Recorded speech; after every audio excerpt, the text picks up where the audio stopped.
All right, now we're going to look into slant asymptotes. Slant asymptotes are not vertical or horizontal asymptotes, but it kind of makes sense that we're using the word asymptote because the function, in this case, in the definition, they're talking about the function f, is approaching the asymptote but never actually touches it. Very similar to horizontal and vertical asymptotes. But we'll notice that slant asymptotes, as I mentioned before, is not vertical or horizontal, but it's actually at a slant.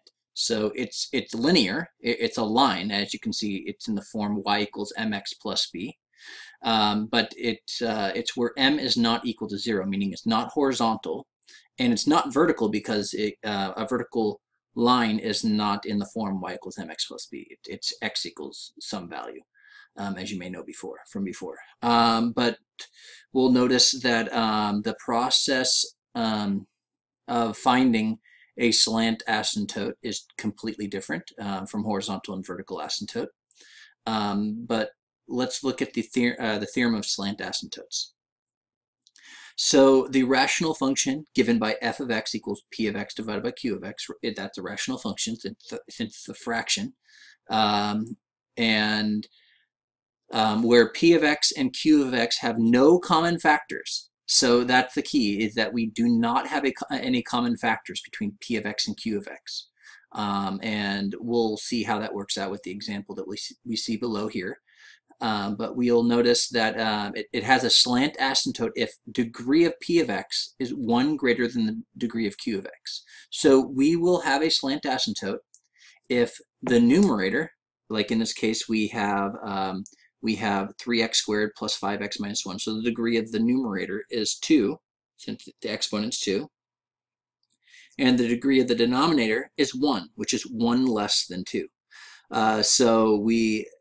And then we'll notice that that the numerator does not have any common factors with the denominator, so it will have a slant asymptote.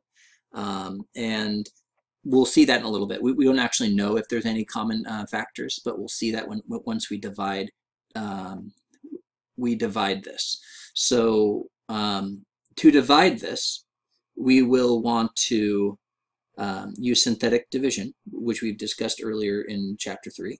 And so since we have x plus 4, we will have a negative 4. And then we will want to put all the coefficients, 3, 5, and negative 1, listed here, and go through the process of synthetic division. And so we bring down the 3, we multiply up, so negative 4 times 3 is negative 12. 5 minus 12 is negative 7. Negative 4 times negative 7 is 28. And then 28, negative 1 plus 28 is 27. So that tells us that, that x plus 4 does not divide 3x squared plus 5x minus 1 evenly. So there's no common factors between the two because there's a remainder. So that's how we check if there's no common factors. So we have that, no common factors, because the remainder is not equal to 0 here. So we've just checked this condition of no common factors. And so we can find the slant asymptote now. And to do that, we would just look at what was remaining. So as we can see here, we have what's remaining here is 3x minus 7. And if we look at this whole thing, we have plus 27 over x plus 4. So, so what we can tell is that the slant asymptote, I'll use a different color to emphasize what we're doing here. The slant asymptote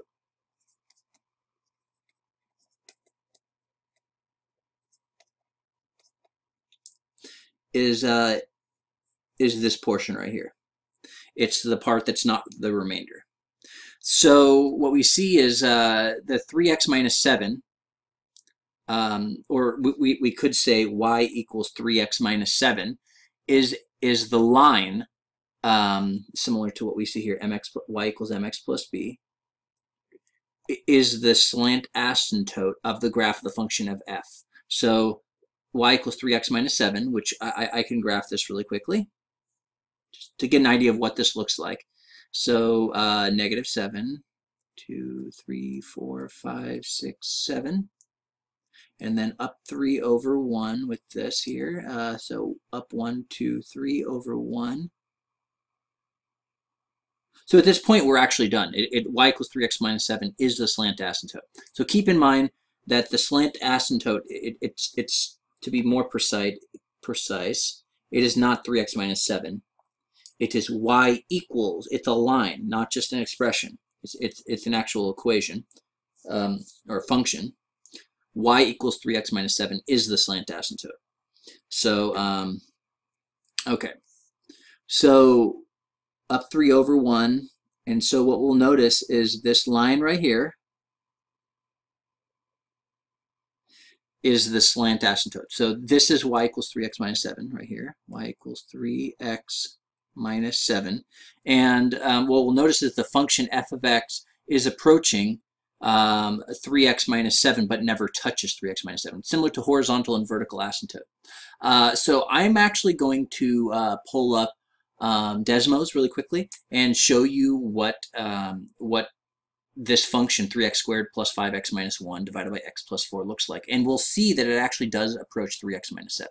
So hold on one moment. All right, I have Desmos up and running, and I'm going to type in the function f of x equals, and so the numerator, I'm going to use parentheses to emphasize what's in the numerator. So 3x squared plus 5x minus 1, and then the denominator, use parentheses. Actually, I don't think we need parentheses here. X plus 4. And there we go. So what we'll notice is this part of the function over here, this part of the function, actually I'll go ahead and graph another function. Let's go ahead and do that. So I went down, and I'm going to go ahead and graph the vertical asymptote. I don't remember what it was. I think it was, oh wait, 3x minus 7. That's what it was. So let's call it g of x. Oh. G of x equals 3x minus 7. So there's the graph, and if we were to zoom out, we'll notice that the function, our actual function, our rational function, is approaching this line up here. So I'll pull it up here, but it's never touching 3x minus 7. So you see there, it's always getting closer. If we zoom in a little bit here, it's always getting closer, but it never touches the line 3x minus 7. So we call that a slant asymptote because it's approaching a line that is slanted. So it just has to approach one side. It doesn't have to approach the other side. So as we can see, just one part of the function, of the green function, our rational function, is approaching this linear function. So that's what we're looking at when we're checking out a slant asymptote, and that's what it looks like. So hopefully that makes sense. So keep in mind that, let's go back here, that the slant asymptote will, you'll have a slant asymptote if the numerator is 1 degree higher. 1 degree higher, I'll circle that here, is 1 degree higher than the numerator. Or the numerator is 1 degree higher than the denominator. And if there's no common factors. And you can tell if there's any common factors by looking at the remainder after you divide, using synthetic division. All right, let me know if you have any concerns. I'll be more than happy to help.